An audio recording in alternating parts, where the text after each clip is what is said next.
This meeting is being recorded. Okay, I just pushed the button. Okay. Okay, so welcome everyone. I'm gonna restart. For those who don't know me, and please, if everyone could mute themselves, I'd appreciate it. I have been teaching this class. I had to actually go back in my records to confirm this, but I've been teaching this class, or a class between Pesach and Shavuot, for about 23 years at Or Zarua. Before I became a lawyer, I was in a PhD program in Jewish studies at Columbia, and it is still my intellectual passion. So I've very much enjoyed teaching this class every year, and I've had a devoted following, and so again, I appreciate everyone who's joined me this morning.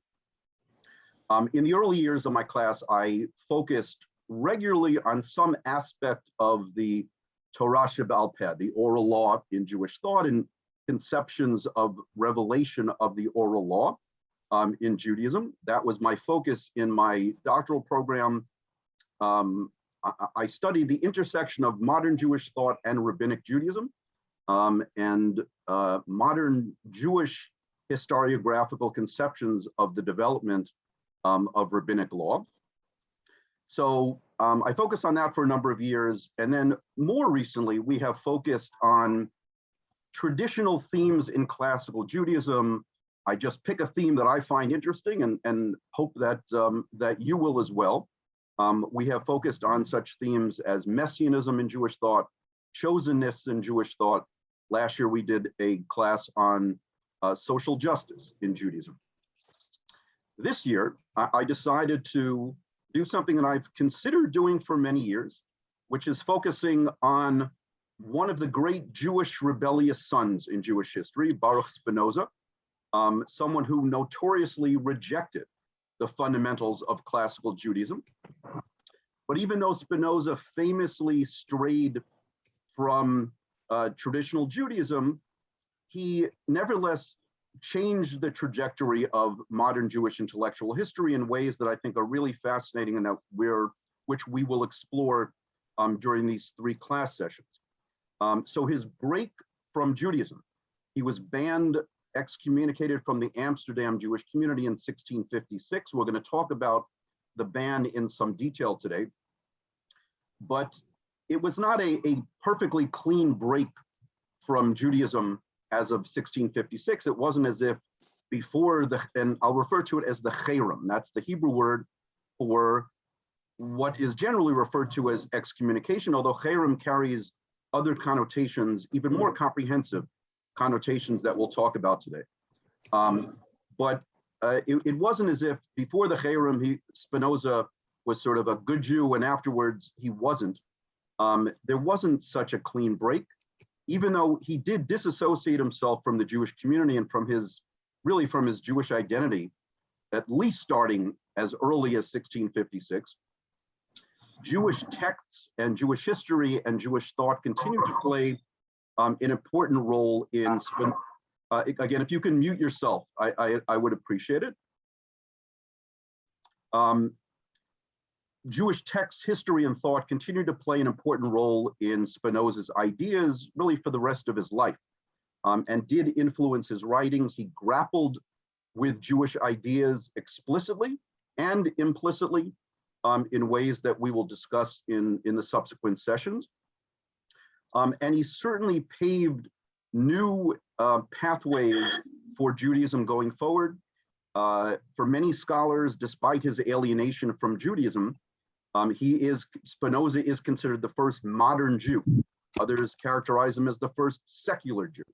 But what I'm going to argue is that despite his modernity and despite his secularism to some degree, he still influences Jews of all stripes today, including open-minded, intellectually rigorous, observant Jews. And we'll talk about that.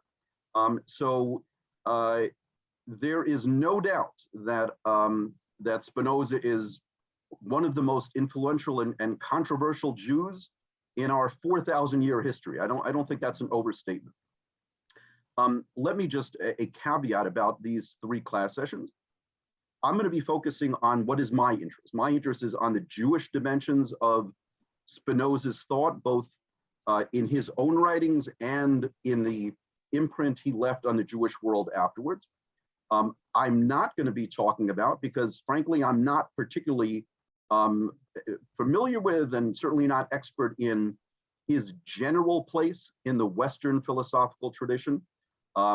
Spinoza, I'm referring to him as Baruch Spinoza. That was his Jewish name. His Portuguese name, we'll talk about this, his nickname was Bento. But he is known to many Westerners, as both in Europe and the United States and elsewhere, as Benedictus Spinoza. That became his Latin name. He is one of the most important philosophers in the Western non-Jewish philosophical tradition. But I'm not going to focus on aspects of his metaphysics or his ethics that non-Jewish philosophy professors spend a lot of time studying these days. Again, I can't do that, and it's not my interest. But what I am interested in is in trying to trace the Jewish roots of his radical thinking. I think his heretical views can be traced to certain legitimate strands in classical Jewish sources, both from Maimonides and elsewhere. And I will talk about those strands that he elaborated on in novel and very challenging ways, which led to his excommunication from the Amsterdam Jewish community in 1656. So despite the fact that he's labeled by many as one of the progenitors of the European Enlightenment more generally, that won't be our focus. Our focus will be on the Jewish dimensions of his thought. Before we turn to the text, and before I share my source sheet with you. Looks very pretty. There's someone who's not muted. Could I ask you to mute yourselves, please?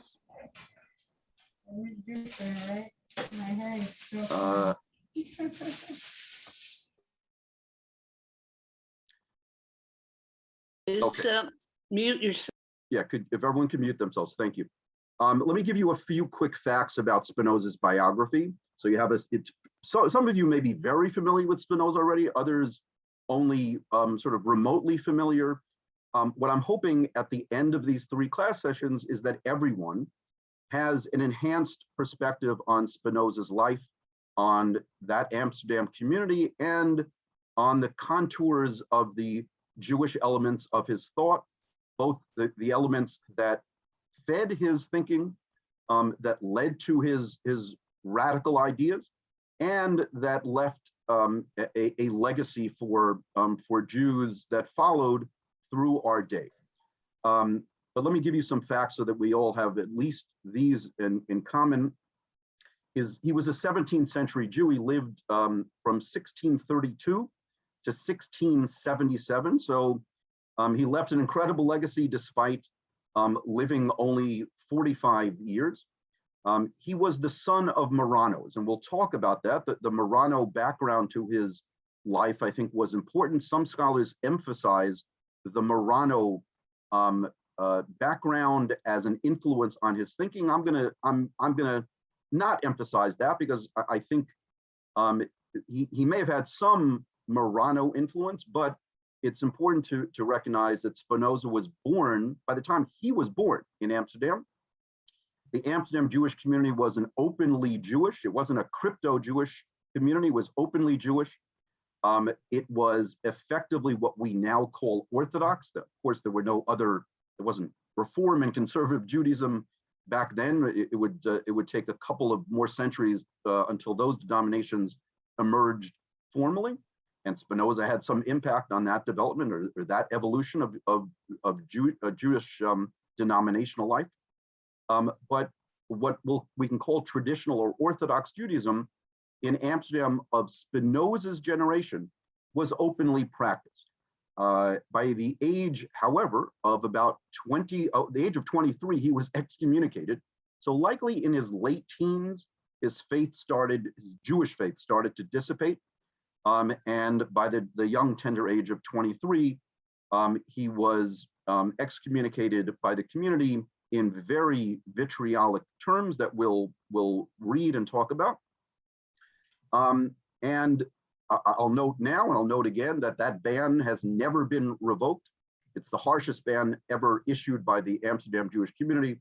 It is still, in theory, in effect today.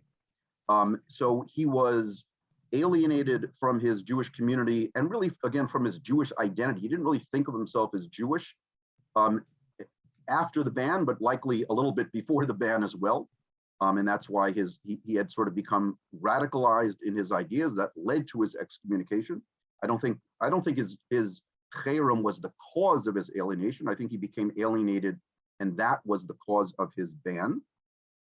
And then he went on to publish writings. He hadn't published anything by the time of his cherem, but once he left the community, started to live among Christian Protestant colleagues who recognized his brilliance and recognized the fact that he could contribute philosophically to issues that they were interested in.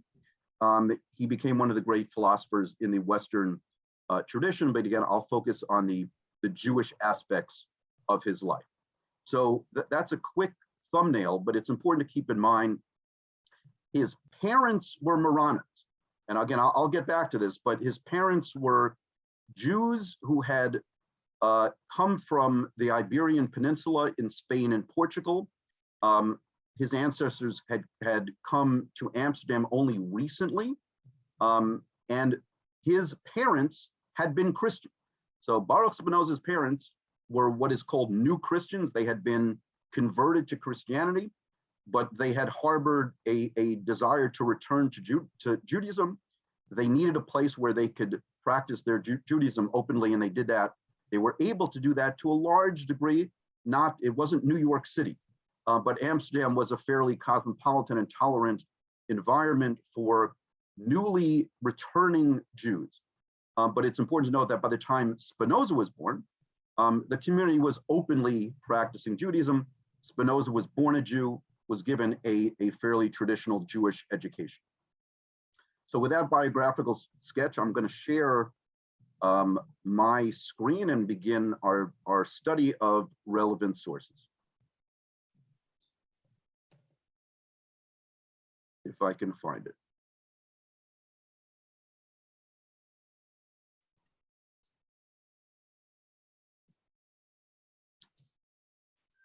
Okay, can everyone see my source sheet? I hope so. Okay, so I've called the class Abominable Heresies and Monstrous Acts, Spinoza's Jewish Roots and Legacy.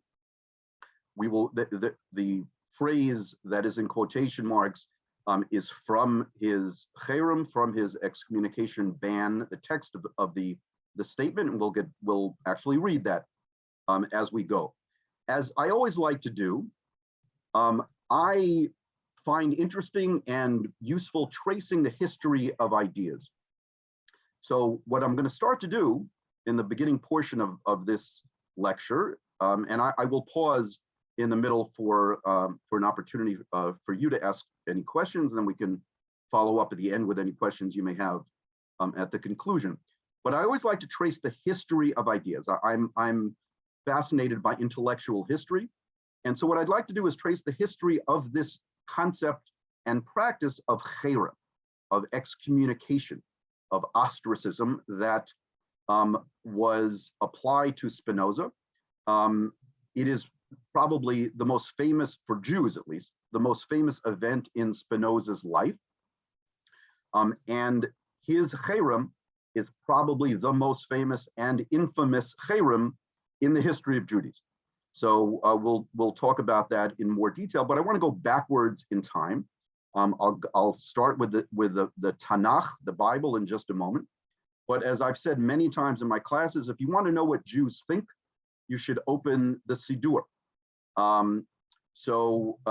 It's what we pray either every day or on Shabbat and holidays. That reflects what Jews believe and the theology that has become important in Jewish life.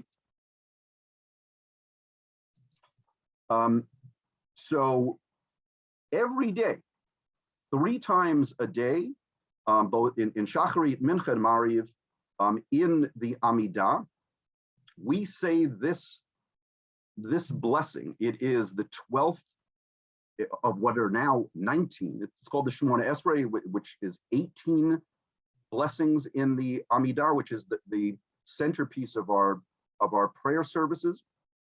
This is the 12th. It's called Birkat Haminim, the blessing really of the heretics. The English translation here is against enemies, and I'll talk about that in just a moment. It's really not a benediction. It's really not a blessing. It's really a fervent request of God. But every day we say, frustrate the hope of all those who slander us, and may all wickedness instantly perish. May all your enemies soon be destroyed, and may you quickly uproot, crush, rout, and subdue the arrogant speedily in our days. Blessed are you, God, crusher of enemies and subduer of the arrogant. So the Hebrew is very resonant. V'chol oivecha mehira yikaretu v'hazadim mehira te'aker u'tshaber u'tmager v'tachnia b'mehira v'yamim. That sort of alliteration only increases the dramatic impact of the prayer. But this is an old element of the Siddur. It probably goes back to the Roman period in the 1st century CE, perhaps a little later, but it is quite old, and it was written to combat and to essentially curse sectarians and heretics, including the new Jewish Christian sect that had emerged as followers of Jesus, even before the emergence of a separate religion in Christianity. That sect was threatening the unity of the Jewish community, and this prayer was originally written to frustrate the success of those sectarians and heretics. This second, the second text is actually an older version. This was found in the Cairo Geniza from a Siddur fragment from the land of Israel. And this language reflects an earlier version. May there be no hope for apostates. In Hebrew, the Hebrew used was mishumadim. And may you quickly uproot the arrogant government in our day. And may the Christians, the notzrim in Hebrew, and heretics, the minim, instantly perish. May they be erased. And from the Book of Life, quoting a verse from Psalms, blessed are you, God, who humbles the arrogant. So the Hebrew terminology in this earlier version explicitly references Christians and heretics in a way that you can see that the version that we use today does not. Over time, censors and both Jewish internal censorship and Christian censorship forced the deletion of the reference to Christians. So the language was moderated, was tempered a bit, but it's still the same. The spirit of the prayer is still the same. May God essentially crush the hope and the hopes and success of these apostates, these sectarians, these breakaway factions that are threatening the unity of the Jewish community. So the language evolved over time into the version that we say today, 3 times a day, but it is still, Birkat Haminim is still a prayer about frustrating. It's not anymore about frustrating all non-Jews. It's about frustrating those who seek to malign the Jewish community. And arguably for the traditional Jews of the Amsterdam Jewish community in 1656, when they issued the Cherem against Spinoza, they felt that Spinoza, fell under the rubric of this sort of prayer or curse. So in tracing the intellectual history of the concept of Cherem, I want to go back to the Tanakh and going back to the Bible. And I've tried to collect not exhaustively, but several of the references in Tanakh to the root of the word cherem is chet resh mem. That is the shorish, the root of the word.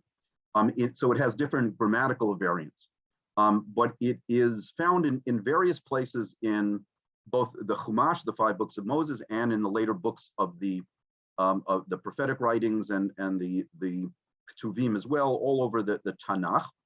And it has various meanings, but at its essence, that the root chet resh mem, cherem, means to set something aside, to proscribe it. That's usually how it's translated. That person or thing that is proscribed can be because it's especially holy. Certain things are proscribed for dedication to God if they're very holy or they're deemed to be God's property. Most often, though, it means something that is abominable in the eyes of God, and it is set aside and ostracized. This first verse is from Exodus: "Whoever sacrifices to a god other than to the Lord alone shall be proscribed." As you may know, in the Torah, the sin par excellence, the worst sin in the Torah is idolatry. So anything associated with idolatry is deemed to be an abomination, both in the eyes of God and in the eyes of the community, and it needs to be eliminated. So here, proscribed really does have the sense, probably here, that whoever engages in idolatry was killed and deserved the death penalty. And the idolatry, the idols and the accoutrement of idolatry that was used by the idolater was likely burned. So the idea is anything associated with idolatry had to be eliminated. This next text from Deuteronomy, again, has the sense of destruction. Cherem has a very extreme sense here of violent destruction, but it is related to, again, this threat of idolatry. That the Torah is replete. It's not just the Torah, but in all of Tanakh, of Jewish history in the biblical period is replete with periods of Jewish lapsing into idolatry.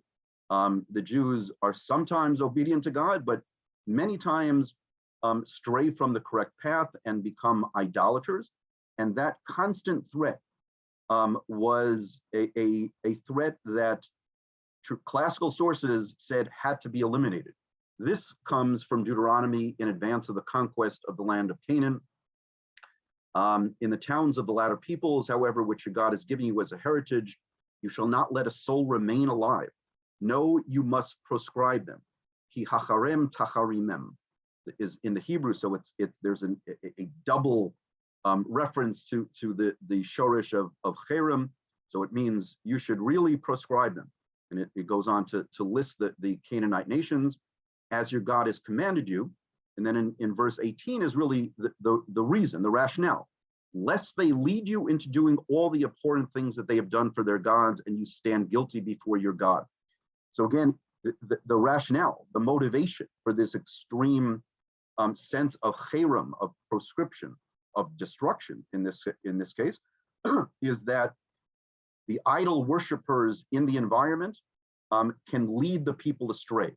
So this sin par excellence of idolatry, the risk of straying into that terrible sin must be eliminated. And here in the Bible, it means, and I'll note, after giving these Canaanite nations an offer of peace, that had to be done first. You have to offer them a peace initiative, and if they accepted the peace, then the consequences would not follow. But if they resisted and fought back, the prescription was that they had to be eliminated so that the threat of idolatry could be removed.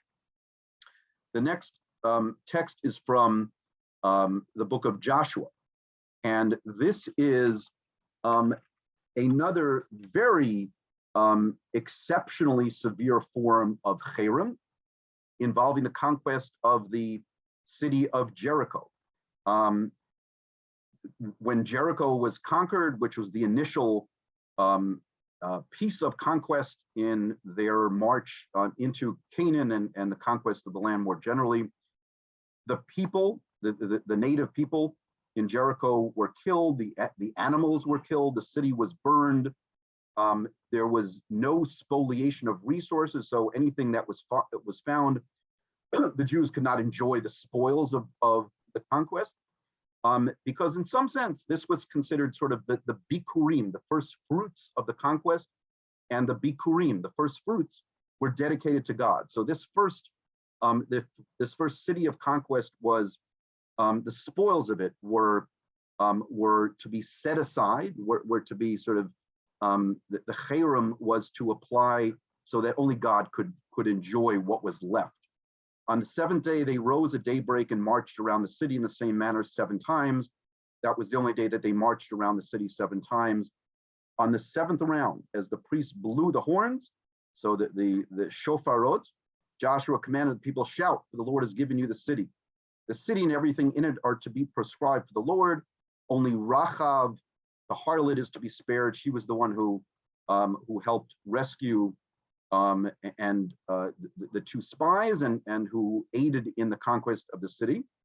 And she's, in Jewish tradition, she's later considered a convert and a holy convert to Judaism. But you must be aware of that which is proscribed, or else you will be proscribed. If you take anything from that which is proscribed, you will cause the camp of Israel to be proscribed, etc. And it says all the silver and golden objects are for God. It's for the treasury that will serve God, not for you. If you look at the Hebrew, the word cherem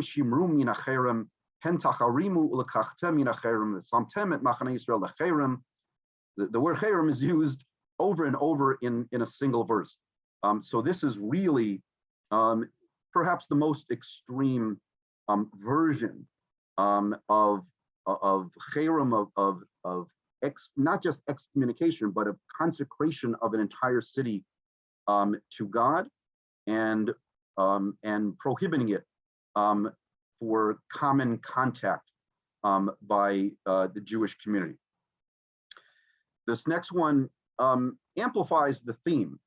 This is the context here from Judges is it's called the Yvesh Gilad episode. It's not a wonderful episode in Jewish history. There had been a gang rape of a concubine of a Levite in the territory of the tribe of Benjamin. A war was unfortunately declared against a fellow tribe, against Benjamin, and the tribe of Benjamin was basically massacred. They felt remorse, and they left a remnant of Benjamin to survive so that the tribe could still have some future. But one city, Yvesh Gilad, didn't join the battle, this battle that was considered sacred against the tribe of Benjamin, and therefore they were punished. They inquired, is there anyone from the tribes of Israel who did not go up to the Lord at Mitzpah, meaning who did not join this sacred battle against the tribe of Benjamin? Now, no one from Yvesh Gilad had come to the camp, to the assembly. For when the roll of the troops was taken, not one of the inhabitants of Yvesh Gilad was present. So the assemblage dispatched 12,000 of the warriors, instructing them as follows: go and put the inhabitants of Yvesh Gilad to the sword, women and children included. This is what you are to do: proscribe every man and every woman who has known a man carnally. And in the Hebrew, you can see at the end, so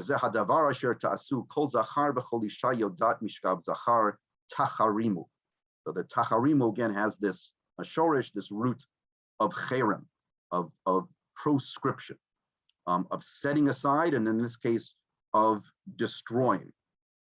So, and the upshot of this is that they took 400, again, it's a very strange and disconcerting episode, but they took 400 virgins from Yvesh Gilad and offered them to the remnant of the male population of Benjamin, so that the tribe of Benjamin could have some future despite the massacre that ensued through this sacred battle. So it's a strange episode, but I'm pointing out that the cherem here is another example, extreme in this case, but another example of when a person or a tribe in this case, or a city, does not comply with a communal obligation, with a communal responsibility, they are punished.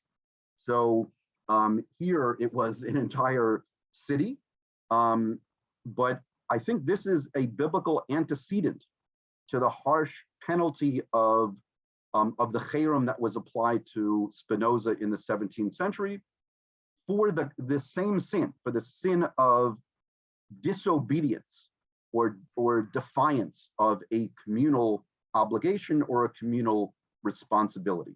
Here it was an entire city, and obviously in Spinoza's case, it was an individual that the cherem applied to him had tremendous consequences. A final example is, and this is the latest, chronologically, the latest reference to a cherem in the Tanakh, in the entire biblical corpus, from the book of Ezra. So the historical context is this is the 5th century BCE. Ezra, along with Nehemiah, was one of the leaders of the reconstructed community back in the land of Israel after the conclusion of the exile in Babylonia. So Ezra lived during the time of the rebuilt, when the Second Temple had been rebuilt, but it was still a very fragile community. There was the temple was not particularly exciting the community, and Ezra really had to do a lot of work to revitalize the community. And Ezra too employed this very powerful device of cherem. The text says, then a proclamation was issued in Judah and Jerusalem that all who had returned from the exile, meaning the Babylonian exile back in the land of Israel, should assemble in Jerusalem. And then it's quite a punishment applied to those who didn't comply with that communal mandate. Anyone who did not come in 3 days would, by decision of the officers and elders, have his property confiscated and himself excluded from the congregation of the returning exiles.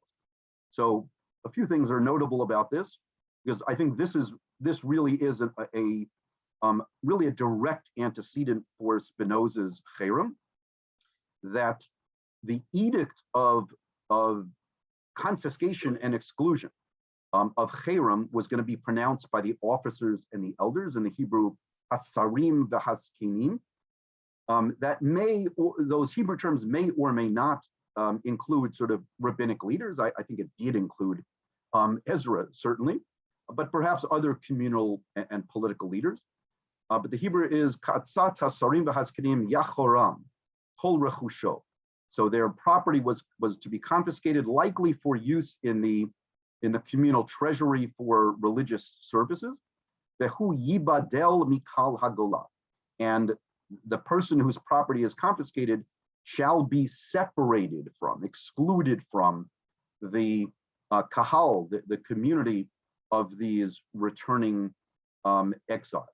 So here we have the aspects of the ban that was applied to Spinoza readily evident, that property should be targeted and the person should be excluded. So keep in mind those elements of this biblical notion of cherem that was applied about 2,000 years later in the case of Baruch Spinoza. I'm including this biblical passage here because it is not necessarily an issue of cherem, but it is an issue of cursing. We will see that the cherem applied to Spinoza also encompassed quite vitriolic curses against Spinoza, and this is one of the references that I just wanted to make explicit, because it is only a passing reference to it, but I wanted to give you a sense of sort of the enormity and the power of the curses that the community believed it was applying against Spinoza. This is from the book of 2 Kings. From there, Elisha. So the context here is that Elisha was the disciple of and successor to the prophet Elijah of Eliyahu Hanavi. Eliyahu, Elijah, had just died. He had actually, doesn't say he died, it says that God took him up to heaven. It's one of the rare instances of, there's at least one more in the Torah, in Tanakh, of someone who it doesn't say he physically died, it says that God took him up to heaven. So Elijah was taken up to heaven, and Elisha had assumed the mantle, both in a literal sense in terms of Elijah's coat, but also the mantle of prophecy and leadership of his mentor of Elijah. So Elisha was now the sort of prophet of the land, and he went up to Bethel. As he was going up the road, some little boys, the Hebrew is Ne'arim Ktanim, it's not clear exactly how old that label is supposed to reflect. Some little boys came out of the town and jeered at him, saying, go away, bald head, go away, bald head. They were making fun of this prophet of God. He turned around and looked at them and cursed them in the name of the Lord. So he cursed them, and God complied with the curse. That's the perspective of the Tanakh, is that God complied with the curse and fulfilled the holy prophet's curse. Thereupon 2 she-bears came out of the woods and mangled 42 of the children. So again, this is another sort of distasteful episode. It is sort of enigmatic that why the curse needed to be applied so violently, and why so many children needed to be injured. But what it reflects is the power of a curse. In this case of a prophet, as time went on, the curses of a community were thought, anticipated, and hoped to have similar dramatic power on those who were the targets of the curse. And again, Spinoza was not just excommunicated, as we'll see, he was also cursed in that way. Let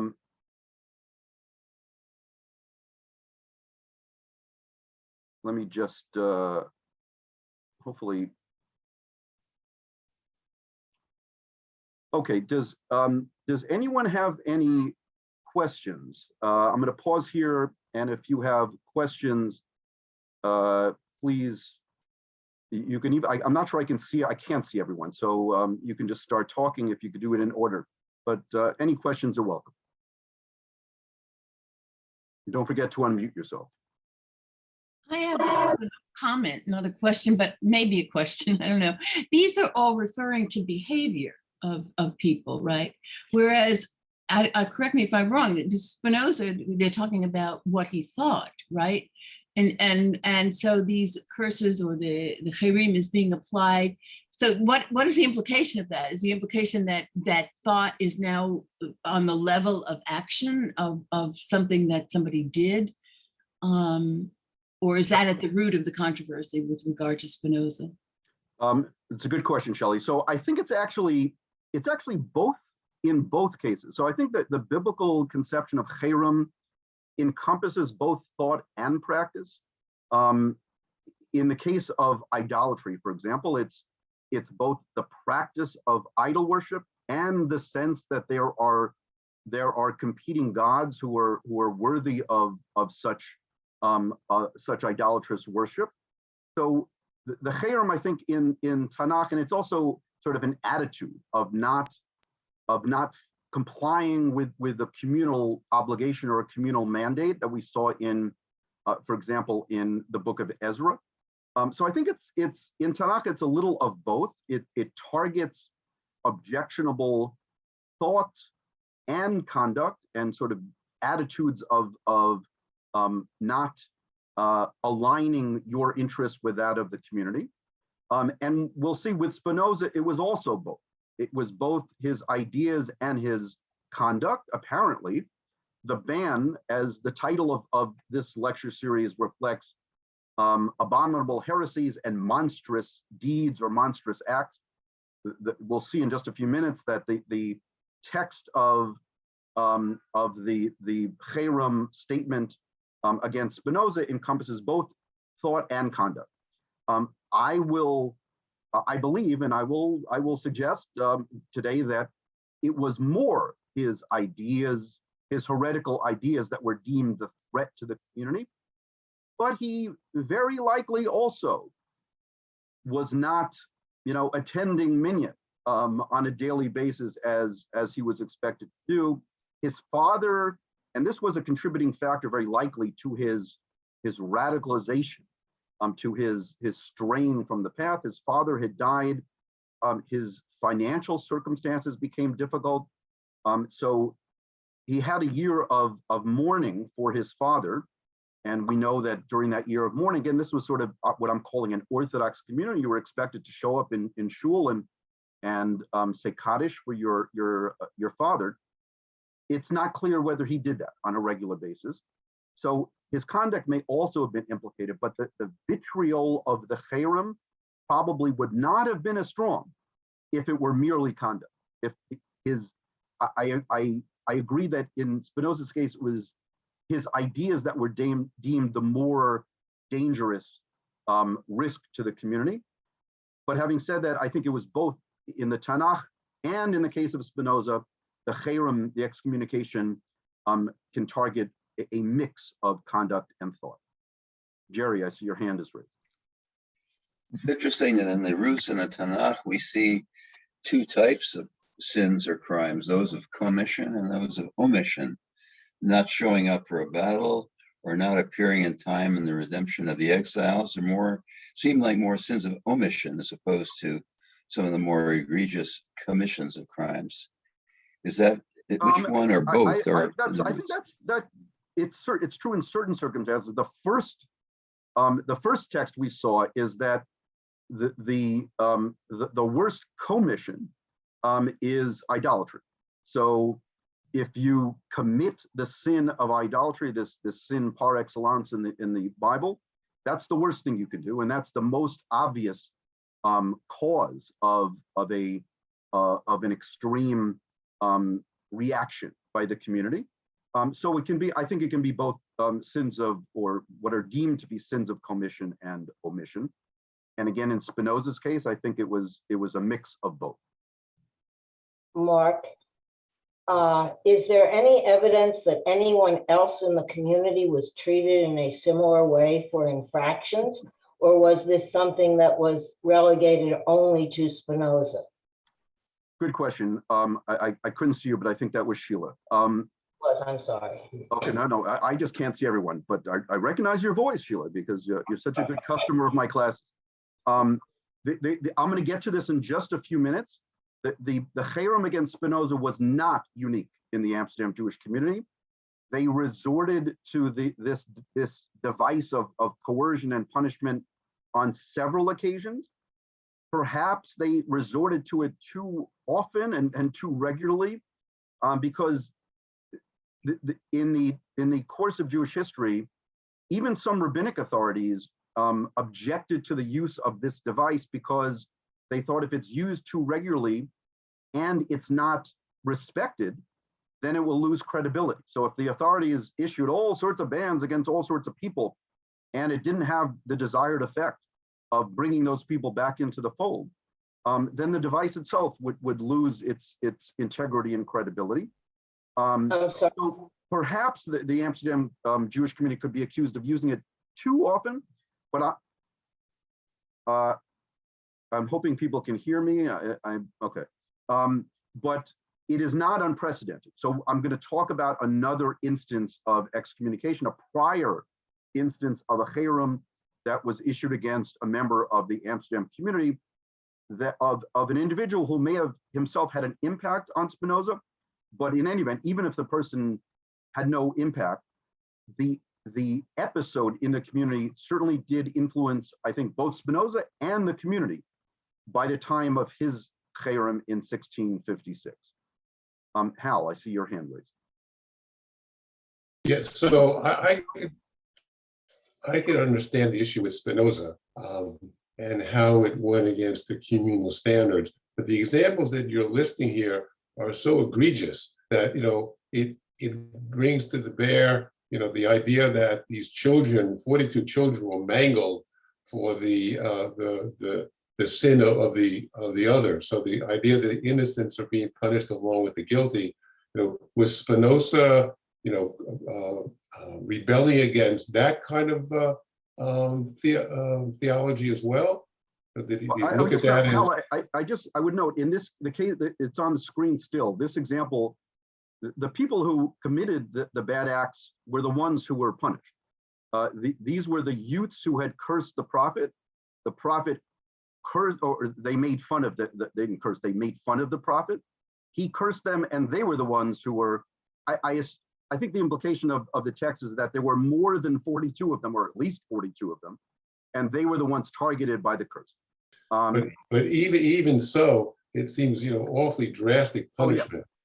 No doubt about it. So I did want to convey how drastic and dramatic this notion of cherem is. And again, this text right here on the screen with Alicia and this strange episode of the bears, this is not an instance of cherem. That Hebrew word is not used, but it is an instance of cursing, and it is a dramatic. It reflects the dramatic impact of the cursing. I think someone is talking. Please repeat your last comment because your voice went out completely. Okay, I'm sorry. I was just pointing out that this text from Alicia, first of all, it's not an instance of cherem. It's an instance of the dramatic impact of cursing.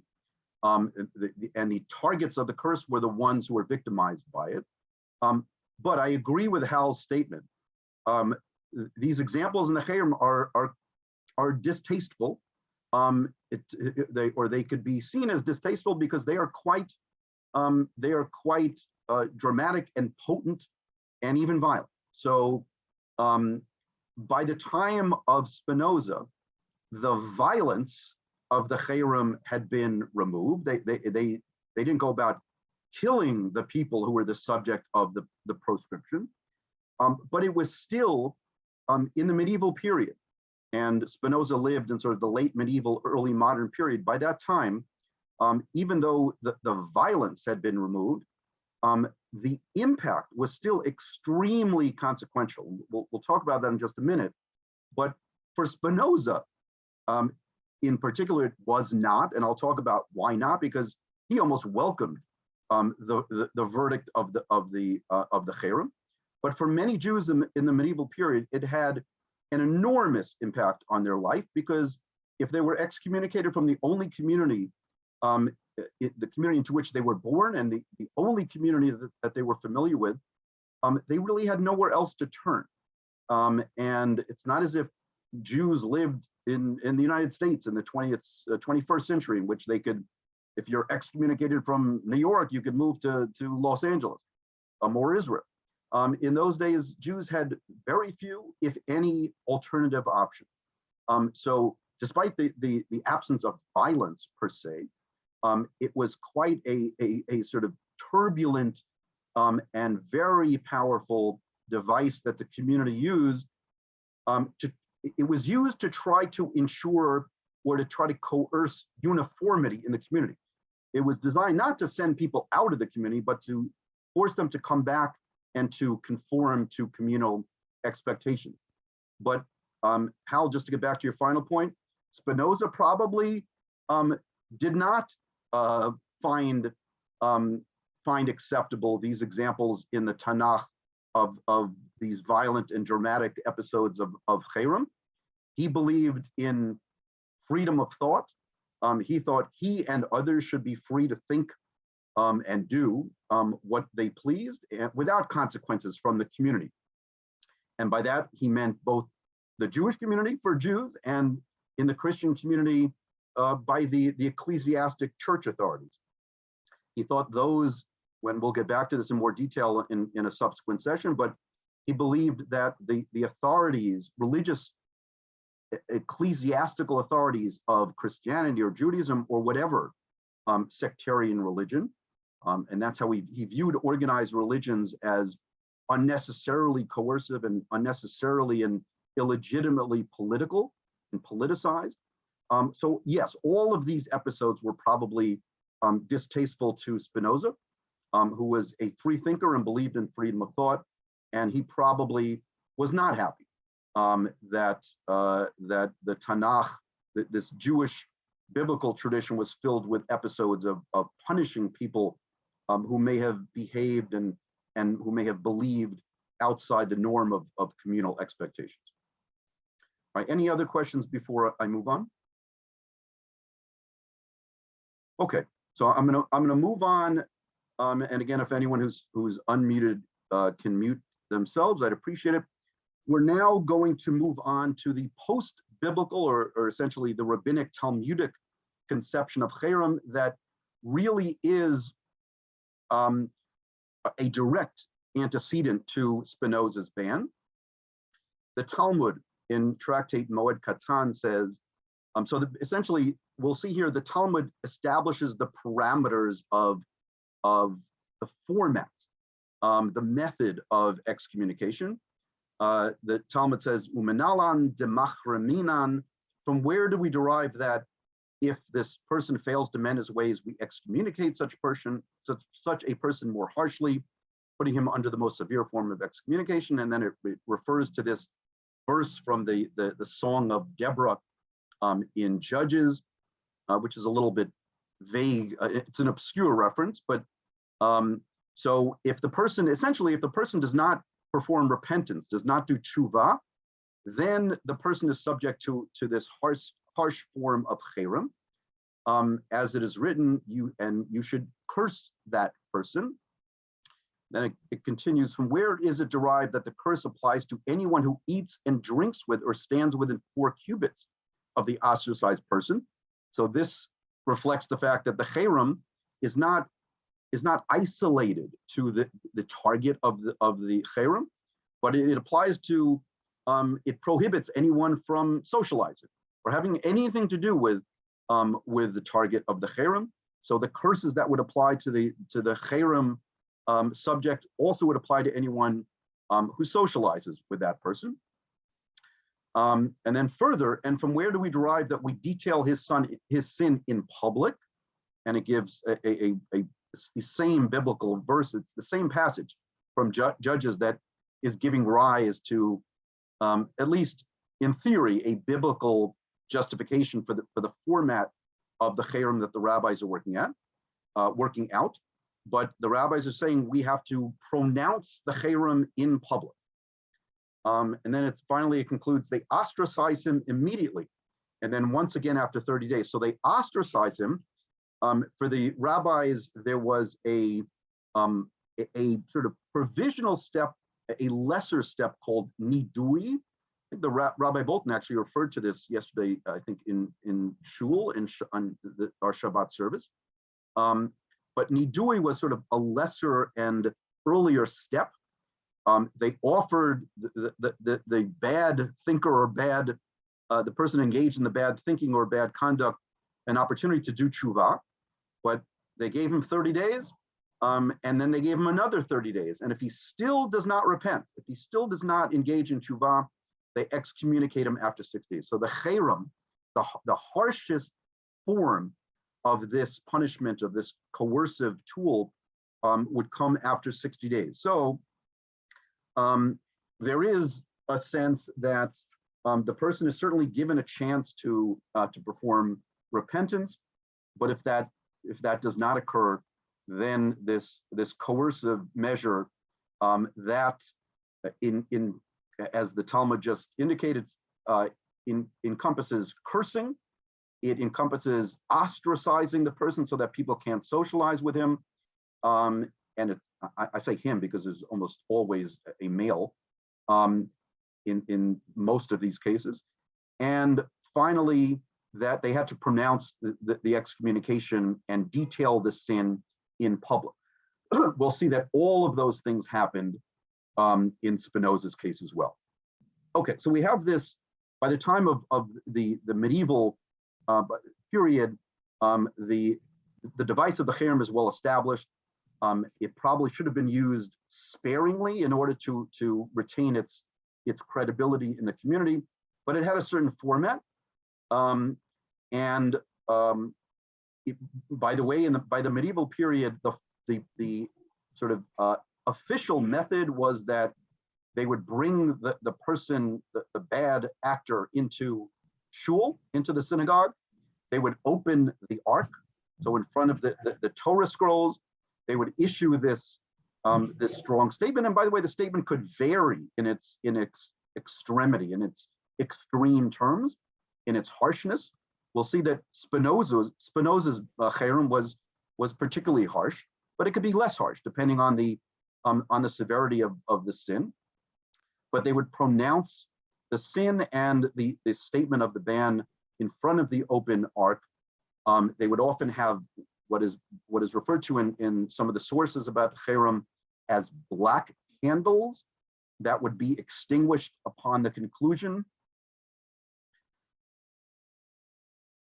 Upon the, I hope my internet, I just saw that it's unstable. I hope you can hear me. But they would have black candles that would be extinguished upon conclusion of the proclamation of the ban, and then the person would essentially be ostracized. So by the medieval period, by Spinoza's time, this format was well established. But I want to turn to what are the, and as I mentioned, I do agree that in Spinoza's case, it was more likely that it was the threat posed by his radical ideas, more so than whatever deficient conduct he was engaged in. It was his radical and dangerous ideas that were deemed to be the threat to the cohesiveness and uniformity of the community that triggered the extremity of the cherem. So, going back in time, what are the parameters of the heresy that would give rise to, that would activate the need for such a cherem? And it's always useful to go back to Maimonides for such things. And in this case, it is particularly useful to go back to Maimonides because who predated Spinoza by several hundred years, because by Spinoza's time, Maimonides was perhaps the preeminent prior authority for the last 1,000 years before that, and the rabbi, the primary rabbi of Spinoza's community was actually an Ashkenazic rabbi. It was a Sephardic community, so the Amsterdam Jewish community was from the Iberian Peninsula, from both Spain and Portugal. It was referred to as the Portuguese community. So it was Sephardic, but its primary rabbi was Rabbi Mortero, who was an Ashkenazic rabbi from Venice who had served other Sephardic communities. And he was a big follower of Maimonides. So in issuing the cherem against Spinoza, Rabbi Mortero almost surely looked back at this text, among others by Maimonides, to see whether Spinoza qualified for the extreme terms of the cherem that were issued against him. Maimonides writes in the Mishnah Torah, and by the way, this deviates a little bit from the Maimonides' 13 principles of faith, which is found in his commentary to the Mishnah, with reference to the tractate of Sanhedrin, the introduction to chapter 10 there. This is slightly different. The 13 principles of faith of Maimonides are embodied in the Yigdal prayer that we say on Friday evenings. But this is another text from his great code of Jewish law, the Mishnah Torah. And he is sort of cataloging the various ideas that would give rise to a classification of heresy. Heresy is referred to in rabbinic literature, including in Maimonides' writings, by various terms. Maimonides, we'll see here, will use several of those terms. And the distinctions among them are not crystal clear, but in any event, all of them are deemed heretics. So there might be technical differences between atheists and infidels and deniers of Torah, but they're all heretics to Maimonides. He writes, there are 5 categories of atheists: he who says that there is no God and no omnipotence, meaning no ultimate ruler of the universe; he who says that there is a ruler of the universe, but that there are 2 or more such rulers; he who says that there is one God, but that he is corporeal and has a form, so has a bodily form. Maimonides believed that God was incorporeal without any material bodily form. Likewise, one who says that he alone is not the first cause and creator of all. Likewise, he who worships a star or planet or any other as a mediator between him and the Lord of the universe, every one of these is an atheist. And the Hebrew word here is mean or minim. So, but again, they're all variants of heresy. So all of those Maimonides deems an atheist. There are three categories of infidels. He who says that prophecy is altogether an invention and that no knowledge reaches the heart of the sons of man from the creator. He who denies the prophecy of Moses, our master, and he who says that the creator knows not the affairs, so does not know the affairs of the sons of man. Every one of these three is an infidel or an epicurus. That term goes back to a Roman philosopher, but it was used in rabbinic literature again as another term applied to heretics. There are three categories of Torah deniers, the kofrim b'Torah. You may be familiar from that phrase. It appears in the Haggadah. He who says that the Torah is not God-given, even if he says that a single verse or one word thereof was spoken by Moses on his own authority, so meaning spoken by Moses without divine sanction, is indeed a denier of the Torah, or one who denies its oral explanation, that is the oral Torah, or its exponents, and then he mentions two sectarians in rabbinic times. So I've discussed this in prior classes, but the oral Torah was deemed to be divine in addition to the written Torah. He who says that the Creator commuted this commandment for another commandment, and that the Torah had been nullified long ago, though it really was God-given. Every one of these three is a denier of the Torah. That last one is probably a reference to Christians or those who believe that there was such a thing as sort of an Old Testament that was superseded by a New Testament. Obviously, that is heretical in the Jewish view. But for Maimonides, all of these types of atheists and infidels and Torah deniers are all heretics. The context here is that the upshot is all of the people who, and by the way, it seems that we should take seriously the Hebrew. It says ha'omer. In each case, it says ha'omer, he who says these things. So for Maimonides, you probably had to say these things. Please excuse the siren outside. You actually had to say these things publicly so that they would have a potential corrosive impact on the community in which the person saying it was found. And again, the cherem was because that was a threat to the community, to the purity of the community that had to be eliminated or removed. So you probably had to publicly pronounce some of your heresy in order to fall under these conclusions. And the upshot is you would lose your share in the world to come, which, for pre-modern Jews was a big deal. If you had no share in the world to come, that was an enormous sort of penalty or consequence of infidelity. And for Maimonides, if you did any of these things, you were deemed a heretic. So just to finish that point I just made, if you say these things publicly, you're deemed a heretic. Probably if you thought these things privately, but you didn't say them publicly, you're not a heretic who would lose your share in the world to come, but you are a sinner. For Maimonides, you couldn't even think these things, but it was only saying them publicly that triggered this harsh penalty of losing your share in the world to come. So those are the parameters of heresy that would almost certainly give rise to the authority of a community to issue a cherem against the proponent of these views. And again, the rabbi, the senior rabbi in the Amsterdam Jewish community, Rabbi Mortero, almost surely looked at this text when deciding how to craft the text of the cherem against Spinoza. And for Maimonides and for Rabbi Mortero centuries later, Spinoza likely would have checked every one of these boxes. He would have been deemed an atheist, an infidel, and a Torah denier for Maimonides. I'm not sure anyone else in Jewish history would have checked all of these boxes, but I think Spinoza probably did. And so he fulfilled all of these criteria for these Maimonidean parameters of heretical thought. Okay, so I've tried to trace in fairly quick manner the intellectual history of the idea of cherem, and I've broached what are the parameters of heresy that would give rise to issuance of a strongly worded cherem. Now let me go just to the historical context of the excommunication ban against Spinoza. This is the text of the order of expulsion of Jews from Spain in 1492, which many of us are familiar with.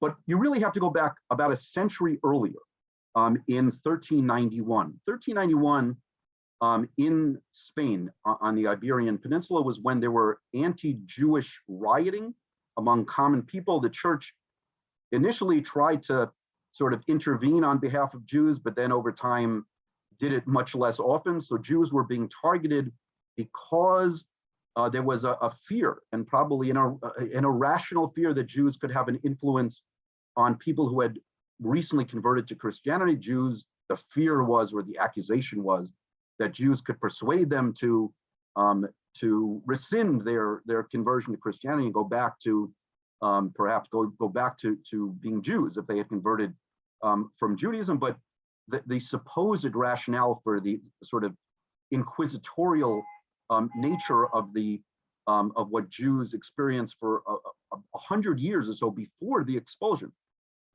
was that Jews were, the accusation was that they could corrupt the faith of good Christians. So Jews started to be persecuted starting in the late 14th century. This term Marranos started to emerge. Jews who had been forcibly converted to Christianity, some of them became good Christians, good faithful Christians. Others were crypto-Jews, were secret Jews to the extent they could in their private lives, but they were hunted down. So the church in Spain was on the lookout for such crypto-Jews. Marranos is actually a derogatory term that means swine. So it was originally not a favorable term, and it referred to Jews who were secretly betraying their conversion to Christianity.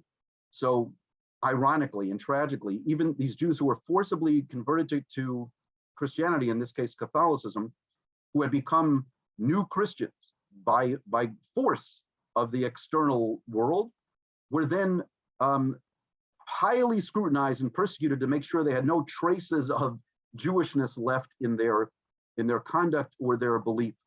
So they were forcibly converted and then persecuted because many of them were accused of being not perfectly faithful new Christians. And by the time of 1492, when the expulsion order comes down from Isabella and Ferdinand, Spain had defeated the Muslims. So these kingdoms had been rid of the Muslims, and the Ferdinand and Isabella could now turn their attention to the Jewish community.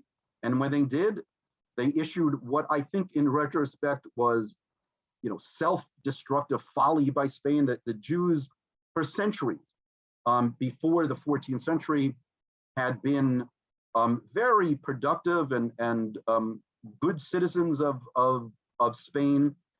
We refer to it as the golden age of Jewry there, of philosophy, of poetry, all sorts of cultural contributions. And they also contributed economically to the cause of the national cause of Spain. But these religious inquisitions started, and in 1492, all the Jews were, I'm not going to read it, but all the Jews were expelled because of the rationale reflected in the first sentence. We have been informed that within our kingdom there are evil Christians, meaning the Jews who had been converted, who have converted to Judaism and who have thereby betrayed our holy Catholic faith. So likely Jews who had been forcibly converted to Christianity, but then returned to Judaism. I don't know if there were many or any such people, but it was used as a justification for initially for the Inquisition, and then the expulsion. And then once the Jews were expelled, this was issued in March, the end of March. It says here, the expulsion says by the end of July, the Jews needed to be out. It says these Jews are to depart from our kingdom, from our kingdoms and from all the areas in our position by the end of July. So they were given 4 months, April, May, June, July, to get out of the country. So 4 months later, or convert. The Jews were given two options: either convert to Christianity, and by the way, if you convert, you're going to be subject to scrutiny and persecution, perhaps. You can either convert or leave. And so within 4 months, there were no Jews left in Spain. What happened was that the Jews in Spain went to Portugal. Portugal did not, at the moment that the Jews went there, have an expulsion order. But within 6 years, within 5 years, actually, from 1492, Jews went to Portugal. Many of them, not all, many of them went to Portugal. But by 1497, the world of Portuguese Jewry had changed.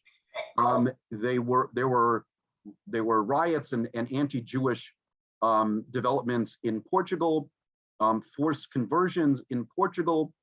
There was an order that all Jewish children had to be brought in to be baptized.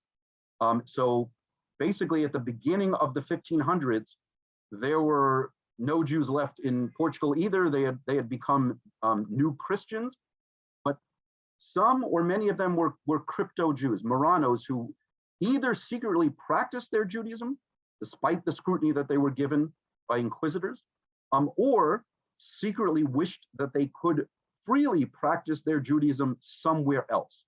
And that's what essentially happened. Later that century, many Jews, or many of these former Jews, new Christians, left Portugal and went to other places. As we know, some of them eventually came to New York City, the Spanish and Portuguese community here. The earliest shuls in New York City were started by such Jews from the Spanish and Portuguese community, the former Iberian Peninsula Jews. But they went to South America, to Brazil, to the Caribbean, and some of them went to Amsterdam. The province of Holland at the time was very cosmopolitan, was generally tolerant. There was no place in the world that was, like the United States is today, where Jews can practice their Judaism fully, openly, and without any fear. Well, I know there's anti-Semitism, but in theory, without fear of punishment. Amsterdam was a relatively quite tolerant place, so many Jews went there. That's where Spinoza's parents went, and so his parents again were these Marranos who were Christian, but they returned to Judaism in Amsterdam. By the time of Spinoza's birth, the community was openly practicing Judaism. It had 3 shuls that later combined into a large shul called the Talmud Torah. That was Spinoza's shul. There were 3 very knowledgeable, competent, authoritative rabbis, led by this Rabbi Mortero that I mentioned earlier. So by Spinoza's time, by his generation, he was given a very solid Jewish education growing up. He likely attended the Jewish day school of the time, probably had to stop his full-time Jewish education when his older brother died and he was enlisted by his father to help take over the family business.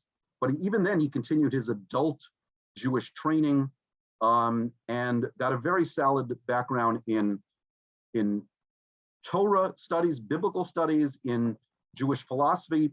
Probably was not a great Talmudist because he was not studying to be a rabbi. I didn't get a very intensive Talmudic education, but a very, very solid education in Bible and in Hebrew grammar, in Jewish philosophy, including medieval Jewish philosophy that encompassed Maimonides.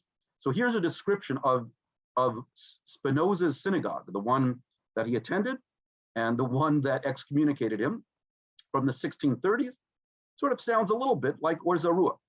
The Portuguese have a fairly large place for which they have put together 2 houses. So this is the consolidation of their shuls into one. And it mentions that they have a place for washing. On either side, there are stairways by which you reach their church. The women, thankfully, we don't have this anymore in our egalitarian synagogue. The women are separated in a high-up gallery. At the end of the church, this is written by a Christian visitor, so he refers to the shul as a church. There's a large wooden cupboard with 2 doors. That's the ark. It contains many precious things, among them the books of Moses wrapped in rare embroidered cloths.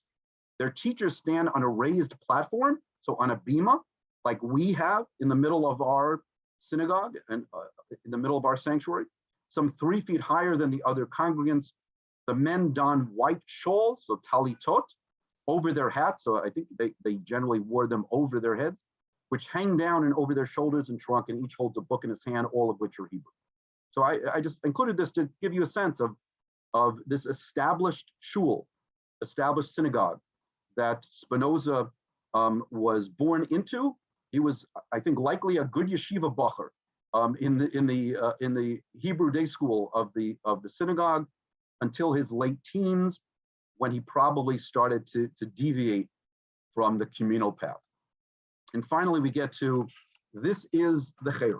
So I've tried to trace the intellectual history background of this device, and again, the cherem was sort of removed. The violence of it had been, the biblical violence of it had been removed, but otherwise, this is really as extreme as you can get in terms of a writ of excommunication. There was a question earlier about, was there precedent for this? The answer is yes. In about 30 years earlier, there had been a former Marano who came to the Amsterdam community. He was a very enthusiastic Jew. What he knew as a Marano was just biblical Judaism. And when he arrived in this established Amsterdam Jewish community, he saw that it was really governed by another form of Judaism, what we now know as rabbinic Judaism, that is different in many features from the Judaism of the Torah. It had been developed and elaborated through rabbinic Judaism, through the Talmud and commentaries on the Talmud. And that person, Uriel de Costa, didn't really like what he found, so he started criticizing this sort of rabbinic Judaism that was governing the Amsterdam Jewish community. He had already, a cherem against de Costa had already been issued by Venice and Hamburg. He was excommunicated a few times in Amsterdam, and then tragically, he was given a final chance for tshuva. He actually did the tshuva, but according to, he wrote an autobiography very shortly before his death, and he claimed that the tshuva entailed flagellation that he was subjected to, and he couldn't take it anymore. The flagellation led him, I just said his death, but it was actually suicide. He shot himself, killed himself after a long and troubled life. But that episode almost surely had an impact on the community. His suicide occurred in 1640, so about 16 years before this excommunication writ against Baruch Spinoza. The Uriel de Costa episode established a precedent, a tragic precedent, but the community was not unfamiliar with elements of heresy within its ranks. So this is the pronouncement that was read in the synagogue. Spinoza was likely not there. There is evidence that he probably welcomed being removed from the community. He had really no interest in being a part of the community. He had already probably for a few years been alienated from his Jewish identity, from his sense of Jewishness.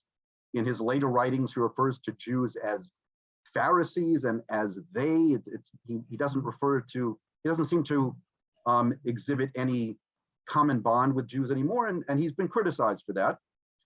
To his credit, many subsequent Jews believe, at least he didn't convert. He never converted to Christianity because he didn't think any organized religion was particularly useful. But as opposed to many targets of other cherems, Spinoza probably welcomed it. And there's some evidence that it was fine with him. He left the community, lived among like-minded Christian thinkers, and became an important Western philosopher. But the terms of the cherem are as extreme and strong as you can get. The gentlemen of this Ma'amad, this lay governing board of the Portuguese Jewish community of Amsterdam, and by the way, the authority to issue the cherem was in the hands of the lay board, not of the rabbis. The rabbis, the three rabbis, probably contributed to drafting this cherem, but the authority to actually issue it was a lay prerogative. So this lay board made it known to you that they have been aware for some time of the evil opinions and acts of Baruch de Spinoza, that's how he's referred to here, or Baruch de Espinoza, and that they have endeavored by various means and promises to turn him from his evil ways. So this indicates that they gave him some opportunity to do tshuva, as the Talmud and Maimonides say should happen. You should give the evildoer some opportunity to repent. And so they probably said, please, Baruch, mend your ways and turn away from your heresy. That did not happen, but being unable to effect any remedy for the heresy. And on the contrary, each day receiving more information about the abominable heresies that he practiced and taught, and about the monstrous acts that he performed. So that's where the title of my class comes from. And having many, so Spinoza obviously was speaking to some people about his dangerous ideas and whatever deficiencies in his observance of Jewish law were the public became aware of. Having many trustworthy witnesses who have reported and testified on all this in the presence of Spinoza, who has been found guilty. And after all of this has been examined in the presence of the rabbis, the board has decided with the rabbis' consent that Spinoza should be banned and separated from the nation of Israel. And here is the text of the cherem. With the judgment of the angels and with that of the righteous, we put under cherem, ostracize and curse and damn Baruch de Spinoza with the consent of God, blessed be he, with the consent of the Holy Congregation before these holy scrolls. So again, this is probably done, although in Spinoza's absence, but within the sanctuary with the Torah, with the Ark open, with the 613 commandments written in them. And here, this is why I included a couple of the texts I did with the cherem that Joshua put upon Jericho. So we saw that was a very extremely violent form of the cherem, with a curse with which Elisha cursed the youths. So that's a reference to the strange episode of the bears mauling the 42 youngsters, and with all the curses that are written in the Torah.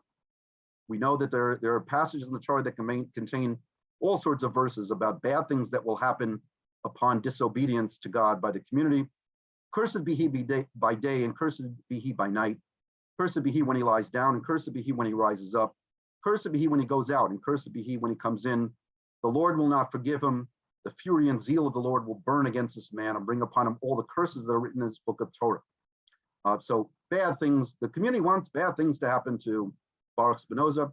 We order that nobody should communicate with him orally or in writing, nor show him any favor, nor be with him under the same roof, nor come within 4 cubits of him, nor read anything composed or written by him. So just like the Talmud says, a person that is subject to a cherem should not be socialized with. And that was, again, for most other instances of cherem, that's a tremendous punishment, because Jews didn't have alternative communities to join, and they would really be deprived of sort of a life in this world and a life in the world to come. If they couldn't engage in the life of the community, they couldn't fulfill mitzvot. Again, there were a range of remedies, but in Spinoza's case, he was probably fine. He didn't think he was losing his share in the world to come. He didn't believe in a world to come. But people should not socialize with him.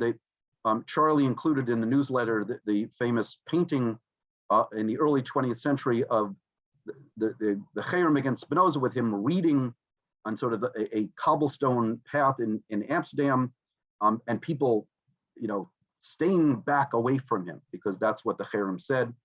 But it's interesting because it says you can't read anything written by him. We have no evidence that at the time he had written anything. So the cherem, the text may be anticipating that he would, and in fact he would, and he would become one of the great philosophers of the written tradition of the Western tradition, based on the books that he would later write. So that is the text of the cherem, very powerful in its terms, and I want to stress, written by a Jewish community that was openly practicing Judaism, but it was still fragile. They were there at really at the mercy of their Dutch hosts, who could change at any time, really, could change the policies about the open practice of Judaism. And importantly, the Christians of the time, the church authorities, wanted the Jews to keep their house in order, meaning they wanted the Jews to ensure that their heretics did not emerge, heretics who could influence Christians unfavorably in Christian eyes. And in fact, that's what happened. Spinoza influenced, once he published his writings, he influenced Christians to stray from their path. And the church itself came down as hard or harder on Spinoza than the Jewish community did, because they thought he was a terrible heretic for his views on God, on the Bible, on miracles, on prophecy, on revelation, really for many of the same reasons that the Jewish community did. But this ban was really a protective device by this still fragile community to try to coerce uniformity of thought and practice within its community, so that it could function well and wouldn't be perceived as a problem by the Christian hosts in the non-Jewish Dutch community. I'm going to conclude in just a few minutes. This next text is from this man, Isaac Arobio de Castro. I'm not going to read it, but this is from about 30 years after the Cherem. This is the first and only Jewish reaction to Spinoza in the 100 years or so following the Cherem. Now that may be because the Cherem says don't read Spinoza's writings. Maybe most Jews, or almost all Jews, took that very seriously, didn't read his writings, so didn't know how heretical he had become later on in formal terms in his writing. But this Jew had read it, had read his writings, and became aware that other people were being influenced. He writes, not only a few completely unlettered members of the public who pretend to understand Spinoza's doctrines in order to appear clever and erudite, rush headlong into atheism, to which they were already devoted earlier. Even a few learned persons are unfortunately affected by the same abominable scourge.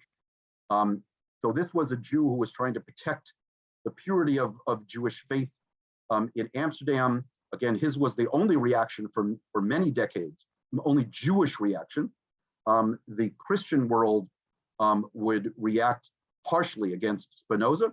And I'm going to skip a couple texts here. I'm just going to end with how the Christian community responded. And next week, I'll finish up with a few of these, the passages that we didn't quite cover, and start on the next topic.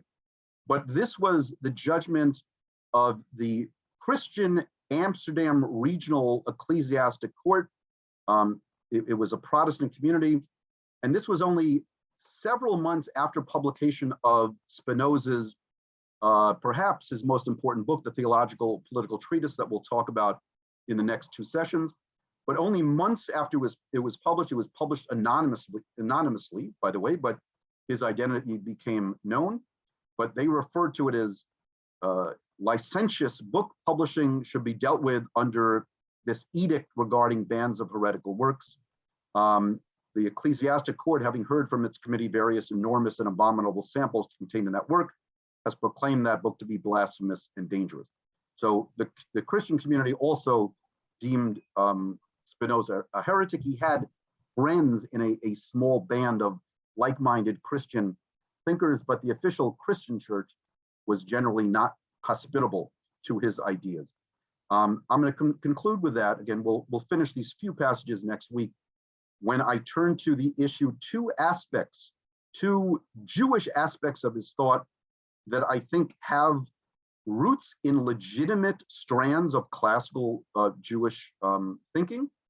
The two aspects of Spinoza's thought that we're going to focus on are his biblical criticism, in which he deemed the Bible to be a human work, not a product of divine revelation.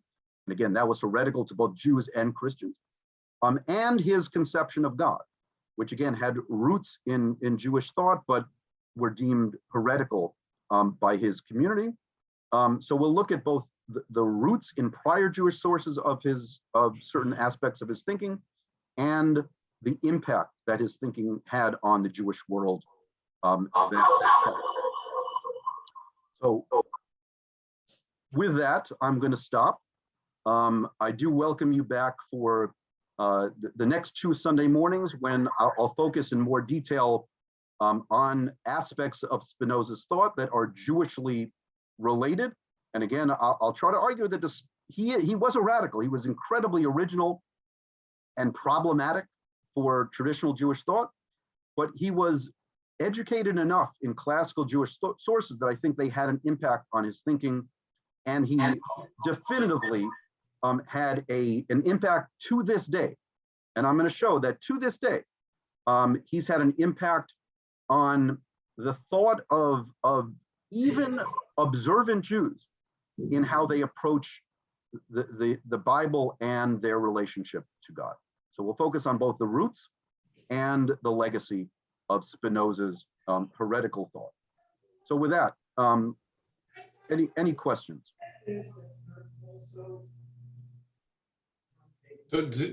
So from your point of view, you think they were right at excommunicating him? You think they had a legitimate case for doing that, as he was a threat to the moral authority of the leaders at the time? Hal, it's a good question. I think the short answer is I think they did.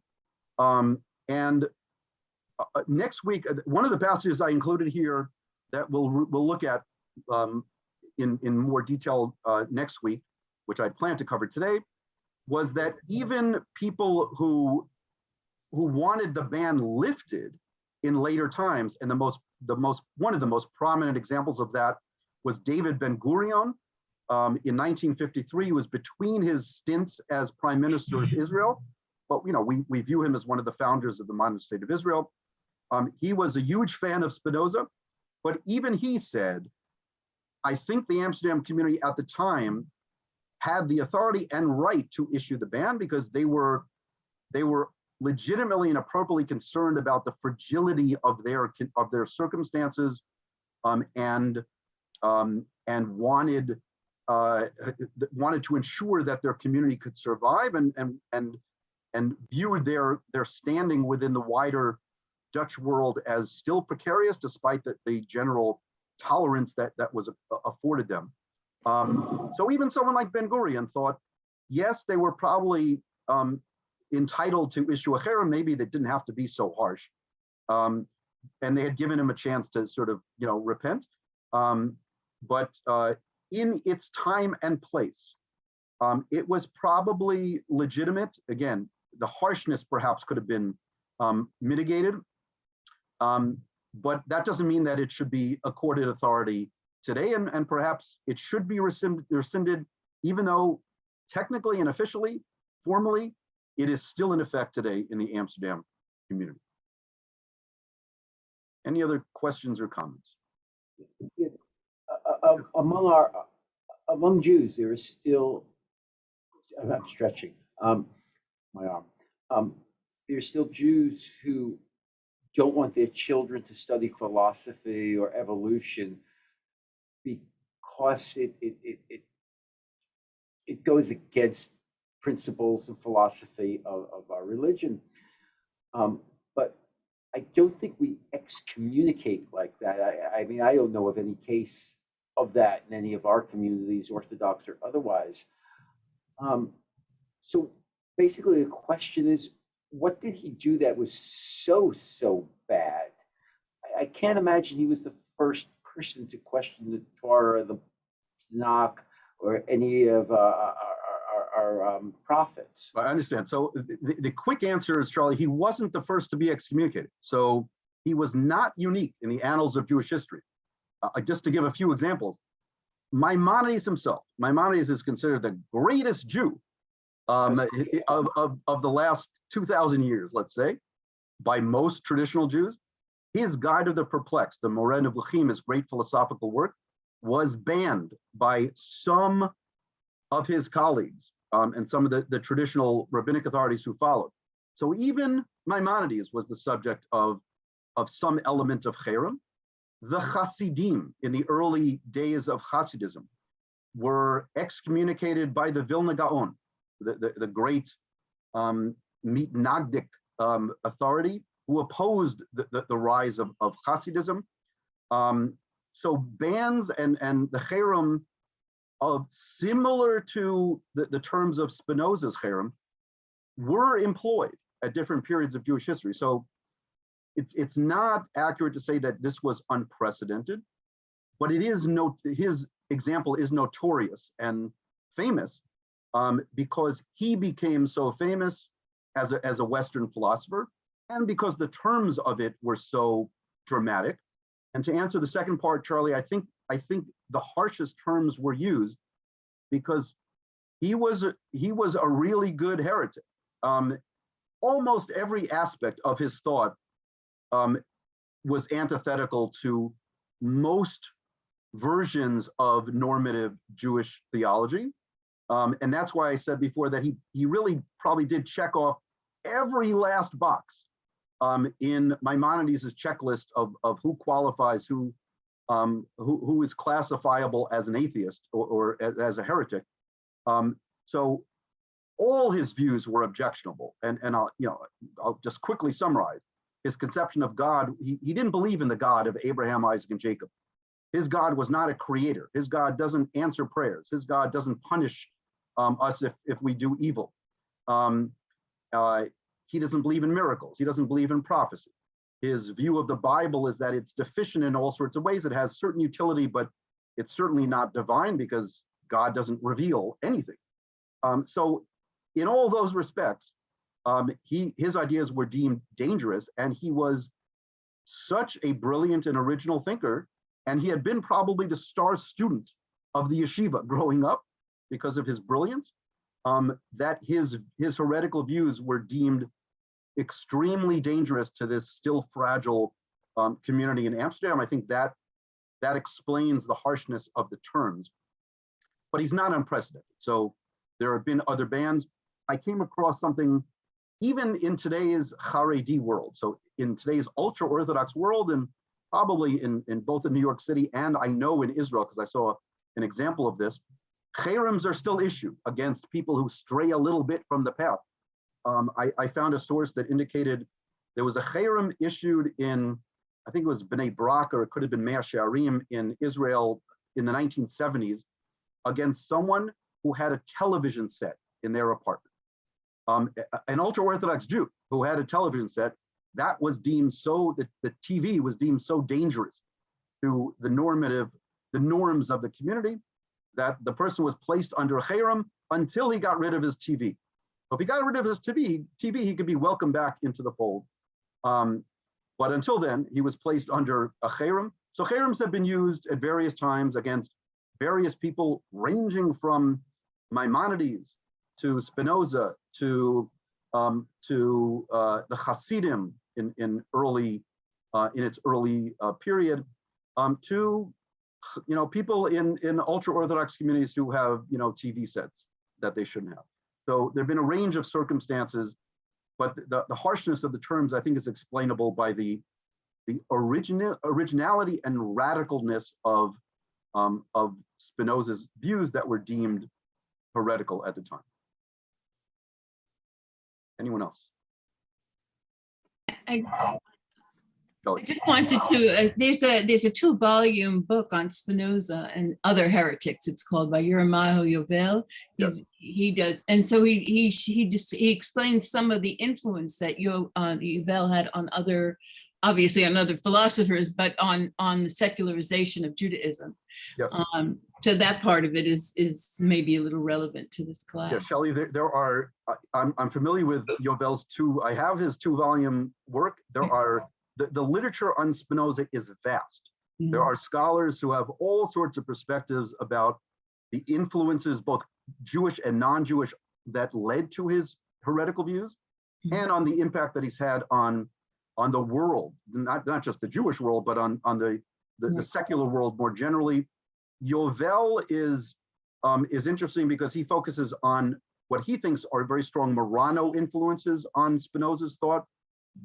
I tend to side with those scholars who believe that those influences were fairly minimal, because Spinoza himself was born into and was raised in an openly Jewish community, an openly practicing Jewish community, given a very strong Jewish education. So yes, he came from Marrano ancestors, but he himself was not a Marrano. He himself was pretty much an Orthodox Jew growing up.